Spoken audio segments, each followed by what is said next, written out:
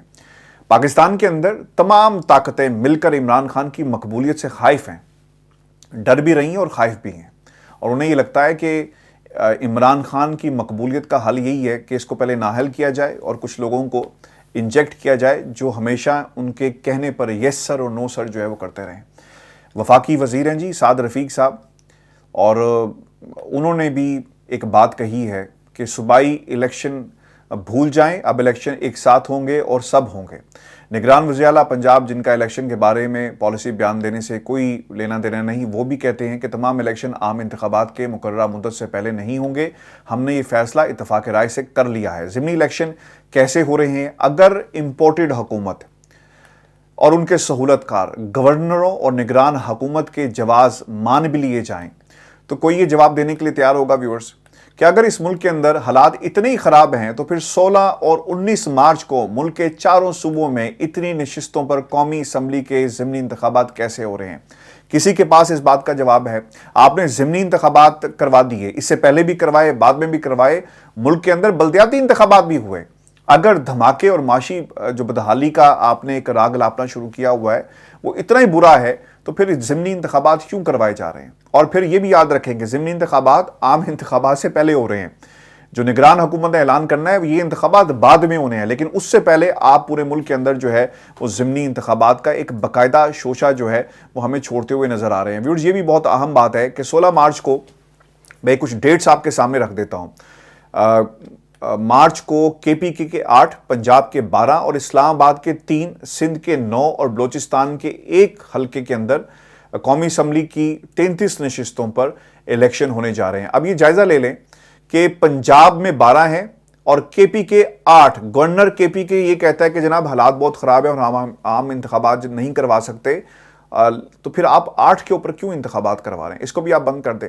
یہ صرف ایک پلاننگ کے تحت یہ سب کچھ کیا جا رہا ہے, اور 31 نشستوں کا شیڈول جاری کیا گیا. الیکشن کمیشن آف پاکستان بار بار یہ گیم, یہ جو پورے کا پورا ملبہ ہے وہ گورنرز کے اوپر ڈال رہا ہے, اور پھر گورنرز کیا کر رہے ہیں, یہ الیکشن کمیشن پہ ڈال دیتے ہیں کہ جناب یہ ان کا کام ہے. پنجاب والا کہتا ہے کہ میں نے اسمبلی کو تحلیل نہیں کیا, اور جنہوں نے کیا ہے آپ ان سے پوچھیں, تاریخ بھی انہوں نے دینی ہے, یعنی الیکشن کمیشن آف پاکستان تاریخ دے گا, میرے پاس آپ نے تاریخ کے لیے نہیں آنا.